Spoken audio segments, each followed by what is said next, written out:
I never imagined I'd become the man who ghosted his own wedding. No fights, no scandals, no dramatic confrontations. Just silence. A duffel bag, a plane ticket, and one note on the kitchen counter that simply read, "Danica, I saw everything. Goodbye."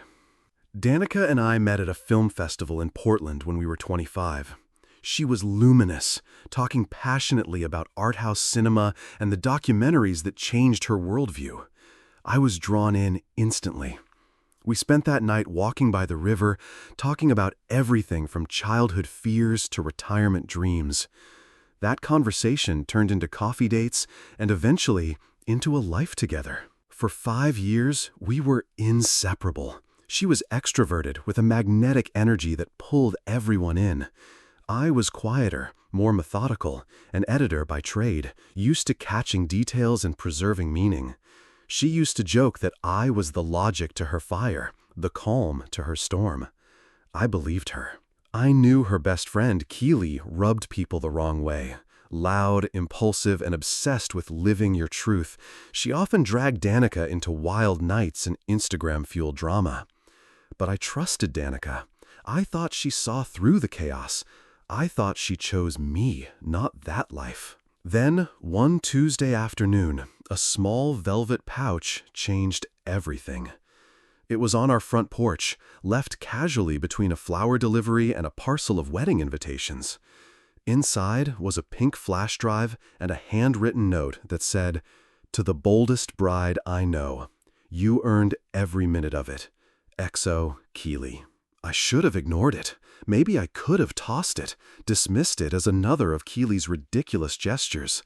But curiosity is cruel when your gut is already whispering truths your heart wants to silence. I plugged it in, thinking it was a cheesy video montage or some inside joke. What played instead was a descent into betrayal. Clips from Danica's Bachelorette weekend, her at a club surrounded by cheering friends, her kissing a stranger, then 2, then 3. Her laugh, once my favorite sound, felt like glass shattering in my ears. Keely's voice in the background, screaming encouragement, sealed the pain with mockery. That night, Danica came home glowing, waving around wedding napkin samples. She kissed me like nothing had happened. I stared at her, nodding, playing along, the truth burning behind my eyes. I didn't sleep. I didn't eat. I just packed. By sunrise, I was gone. I always thought betrayal would come with some kind of warning, a shift in tone, a missed signal, a misstep. But the truth is, it often arrives wrapped in something deceptively innocent. The package was small, just a pink velvet pouch left casually by our front door. No ribbon, no flourish, but the card was impossible to ignore. To the boldest bride, you earned every second. XO Keely. Danica's best friend, of course. Keely had always been unpredictable, but I figured she was just one of those friends who never grew out of college party mode. I tolerated her because Danica adored her, even when she showed up unannounced at 2 a.m. with a bottle of tequila and some new story of reckless adventure. But this felt off. I told myself not to look inside. I told myself it wasn't mine. But my hand was already reaching into the pouch before reason could catch up. First came the tiara, plastic with bride-to-be etched in cheap rhinestones. Then a fistful of confetti that spilled across the table like glittering regret. And finally, at the bottom, a small wooden box containing a flash drive. I stared at it for a long time. I wish I could say I hesitated because I trusted Danica, that I put it away and went about my night. But the truth was, my hands were trembling before the file even loaded. The first few seconds of the video looked harmless enough. Danica and her girlfriends clinking champagne at a club. A voice, unmistakably Keely's, cheered over the music. "You did it, Dee! Bride of the Year!" The camera zoomed in on Danica, her face glowing under neon lights, tiara slightly crooked. I wanted to believe it was all just noise, just chaos. But then, the scene shifted. A stage, a male stripper, muscles glistening under strobe lights. Danica, laughing, climbed on stage and wrapped her arms around him. Then another man joined. The footage was shaky, but clear enough.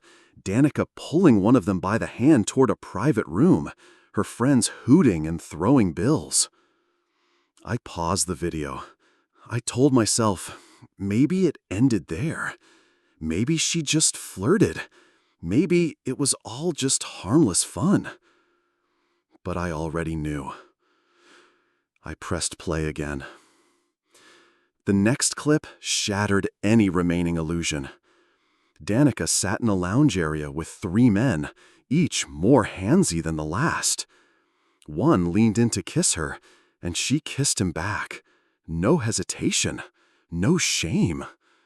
Then another joined. The final shot showed her leading all 3 into a hotel room, with Keely's voice in the background. "You're a legend, Dee. Bride of the Year." My stomach turned. It wasn't just what she did. It was the pride, the recklessness, the performance of it all, like it wasn't a mistake, but a celebration. I sat there on the edge of our bed, laptop glowing in the dark, watching my future fall apart frame by frame. The woman I was supposed to marry, the woman who fell asleep every night next to me murmuring about baby names and honeymoon beaches, had just torched 6 years in less than 6 minutes. And then, just like a twisted joke, she came home. Her voice rang out as the door opened, light and carefree. "Hey, babe, you'll never believe how amazing the flower samples were today." She kissed me on the cheek, dropped her purse on the counter, and pulled out her phone to show me color palettes for the reception tables. I stared at her, numb, watching her laugh as if nothing had happened, as if my world hadn't just detonated in silence. I forced a smile. "Looks great," I said. She went on, oblivious. "Keely says we should go with coral over peach. Coral pops more on camera." I didn't speak again that night. I just watched her move around our kitchen, watched her hum along to our wedding playlist like the most devoted bride in the world. I kept waiting for something in her face to change, for guilt to register. But it never did. That night, she curled up next to me in bed and whispered, "I can't wait to spend forever with you." And I lay there, wide awake, silently counting the hours until I'd be gone. I didn't scream.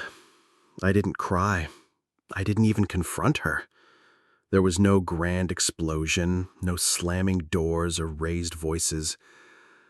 Just a silence so thick it pressed against my chest like a brick. The morning after I watched that video, I got up before sunrise, slipped out of bed, and packed a single duffel bag. I didn't take much, just enough to leave quietly. No goodbye note, no explanation. Just vanishing, the same way trust does when it's betrayed. By 7 a.m., I was on the road, heading toward a small lakeside retreat I found online. It was 3 hours north, tucked away from the city and any reminders of what my life had almost become. The lake was still frozen, the trees bare from winter. It was perfect. Cold, quiet, unforgiving. As I drove, her texts started rolling in. "Hey, where are you? Babe, I made breakfast. Are you okay?" Each one felt like static in my ears. No signal, no meaning. I turned the phone off. That first night, I sat alone in the cabin's living room, my duffel bag untouched in the corner. I stared at the stone fireplace, wondering when I'd start feeling something, anything. But I was just numb. It wasn't sadness. It wasn't rage. It was the echo of something broken inside me that hadn't figured out how to scream yet. I called my older brother, Caleb. He didn't ask questions, didn't need the full story. "She cheated," I said flatly. A pause. "Then, she made her bed. You don't have to sleep in it." That line stayed with me. I didn't sleep much that night. Just lay there, watching shadows move across the ceiling, wondering how someone could say they love you while lining up your replacement behind your back. The next day, I opened my laptop, hesitated, and then opened the wedding folder. I clicked through each file slowly. Venue contracts, flower mock-ups, seating charts, and then the vows. My vows. I read them out loud in the empty room, voice cracking halfway through. "You are the anchor I never knew I needed." What a joke. I selected all the files, hovered my finger over the delete key, and then changed my mind. I dragged them into the trash and hit empty. Not because I was angry, but because I didn't want to carry a single piece of that lie into my future. Then I stood up, opened the wood-burning fireplace, and tossed in the printed guest list and her save-the-date cards, watching them curl, blacken, and drift into smoke. For the first time in days, I breathed freely. Each morning after that felt like peeling back another layer of grief. I went for long walks along the frozen shore. I journaled, something I hadn't done since college. I cooked simple meals, trying to rediscover who I was without her, without us. And in that quiet, something started to shift. Not forgiveness, not yet, but a reclaiming of space. My space. On day 4, I turned my phone back on. 37 missed calls, 19 voicemails, 44 unread messages. I didn't open a single one. Instead, I texted my landlord, paid the next month's rent, and asked to break my lease early. He agreed, sympathetically, I think, though I didn't explain. Then I logged into the wedding planner's website and canceled everything. The venue, the caterer, the DJ. Some charged me cancellation fees. I didn't care. It was worth every cent to shut that door for good. That evening, a new message came in. This one from her friend Keely. "Danica is spiraling." I knew what had to come next. It wasn't about revenge anymore. It was about truth, about dignity, about cutting through the lies that had wrapped themselves around my life like ivy choking a tree. So I drove back into the city. Not to see her, not to confront Danica. I went to see her parents. The Lawrences lived in a beautiful colonial-style home with ivy-covered brick walls, imported landscaping, and the kind of quiet suburban perfection that looked like it had been curated for a magazine spread. Mr. Lawrence was a partner at a prestigious corporate law firm. Mrs. Lawrence ran charity galas and brunches with other polished wives. They always smiled politely at me, like I was a decent starter boyfriend, but I never once felt accepted. I rang the doorbell, heart steady but heavy. Mrs. Lawrence opened the door, her eyes lighting up. "Eli, what a surprise, dear. Danica's not here, but I'm sure she'll be home soon." "I didn't come for Danica," I said. "I came to talk to both of you." Something in my tone made her pause. She led me to the living room where Mr. Lawrence sat by the fireplace reading the Wall Street Journal. He lowered the paper when he saw me. "Eli, is everything all right?" "No," I replied calmly, "but it's about time you heard the truth." I pulled out my phone, navigated to the folder I'd tucked away, and passed it to them. "Watch this." Mrs. Lawrence's hand trembled slightly as she pressed play. I watched their faces shift from curiosity to horror to disbelief. The footage didn't need explanation. It spoke volumes. The wild cheers, the drunken dares, the betrayal, recorded and glorified. Mrs. Lawrence covered her mouth, tears spilling. "No," she whispered, "not my Danica." Mr. Lawrence stared at the screen, jaw tight, fists clenched around the phone. "This is not the daughter I raised," he finally said, voice hoarse. "She didn't just betray me," I said. "She destroyed what we built. And I thought you deserved to know before you helped pay for a wedding that should never happen." He nodded slowly. "You did the right thing, Eli." They didn't try to defend her, didn't make excuses. They just sat in the wreckage of truth. I left their house lighter. I had done what I needed to do. It wasn't about humiliating Danica. It was about freeing myself from a web of half-truths and social performances. But what happened next? That was on them. Within days, the fallout began. Danica was summoned home by her parents for what I could only imagine was the most uncomfortable dinner in family history. Word spread quickly. Their support, financial, emotional, reputational, was pulled like a rug from under her feet. Her parents canceled their contribution to the wedding. The credit card linked to her bridal expenses was deactivated. They told her she had to move out of the luxury loft they'd helped pay for within the week. Danica wasn't used to being told no, especially not by them. She cried, she argued, she blamed, but it didn't matter.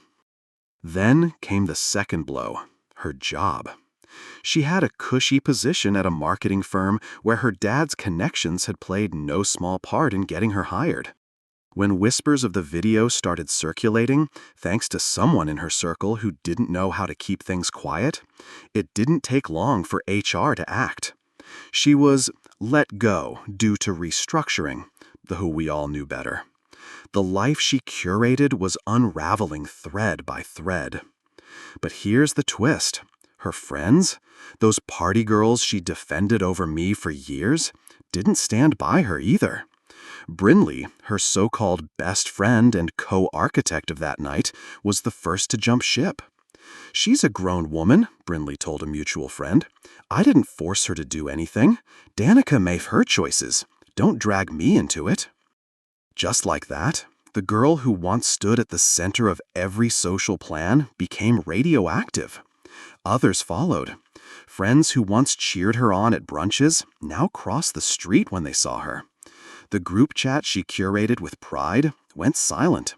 Instagram likes cut in half. It was brutal, but it was honest. And I watched it all unfold from a distance. Not out of malice, but out of closure. There's a strange peace in seeing reality correct itself, in knowing that the truth, no matter how delayed, finally rises. Danica had destroyed something sacred, thinking it would never catch up with her. But it did, and I wasn't the one I didn't return to the city, not for a long while. After that final visit to the Lawrences, I packed up my things at the cabin and drove west until the GPS lost signal. I wasn't running. I was reclaiming space. Space to think, to breathe, to live without the suffocating noise of betrayal. In the months that followed, something strange happened. I started to thrive. My team at the firm noticed a shift. one of focus, clarity. A regional promotion came my way.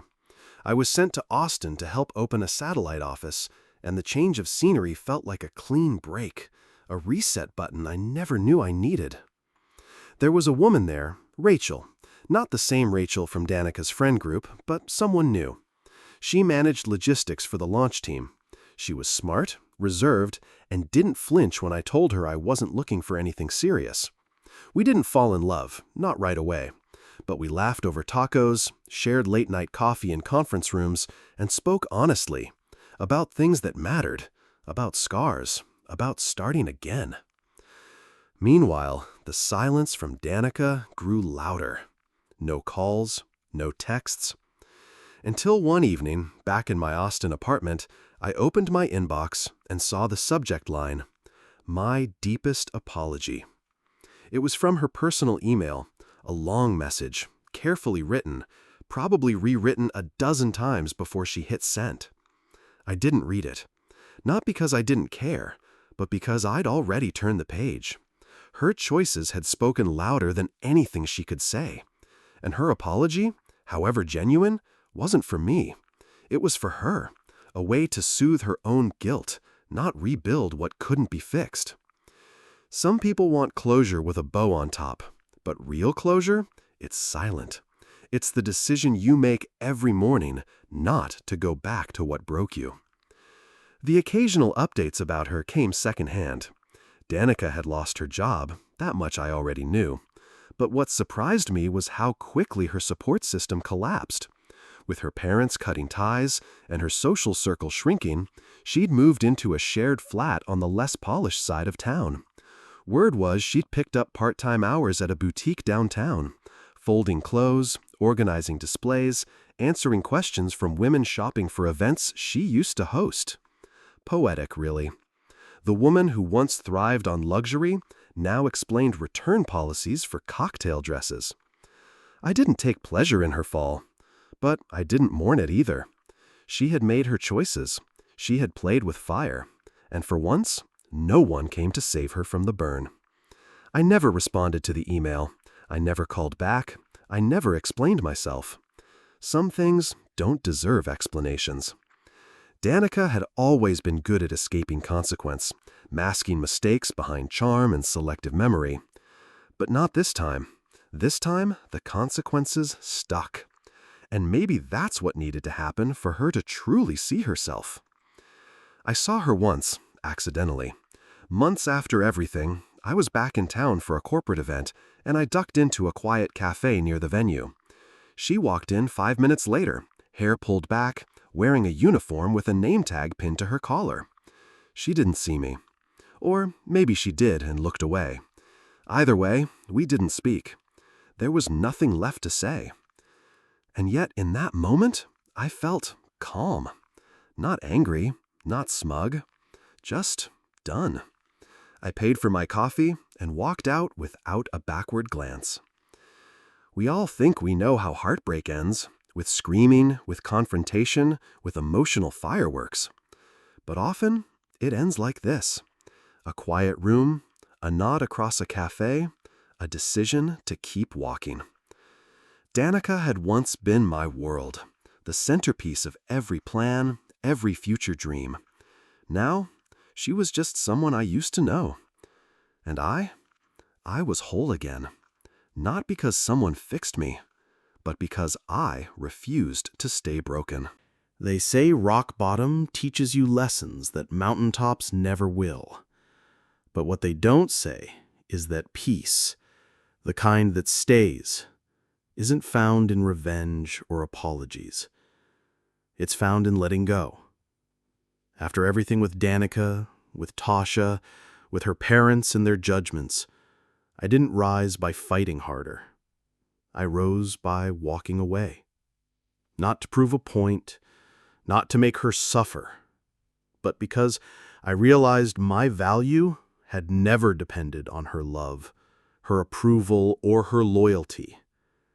It had always been mine to claim. In the weeks that followed, I didn't look for closure in texts or emails, or social media rumors. I found closure in early mornings when the world was still quiet and I had coffee in my hand instead of chaos in my heart. I found it in the silence of a cabin, in the truth that the life I thought I lost was never truly mine. It was a performance, staged by someone else's expectations.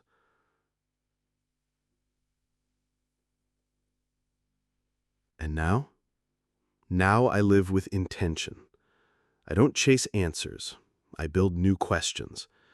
I surround myself with people who honor trust, who don't laugh behind your back while hugging you in public. I've learned that love isn't loud or flashy. It's consistent. It shows up when the cameras are off and the world isn't watching.